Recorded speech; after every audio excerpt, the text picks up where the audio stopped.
Ir kāds interesants case.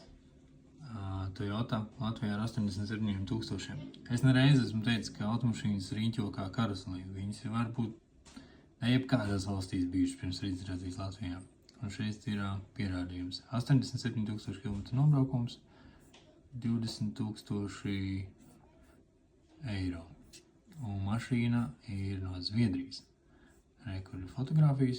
Tas ir Zviedrijas taksīts. Bijis visaprīkojums.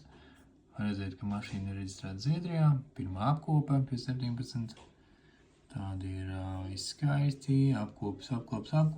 Pēdējā apkope tehniskajā apskatē bija 197,000 un tad ielikt sludinājumā Polijā ar 166,000 odometrā. Un kāds lietuvietis nopirka, izgāja biržos tehnisko apskati un tagad jau Latvijā ar 87,000 km. Karusels. Uzmanies no tādiem autņiem.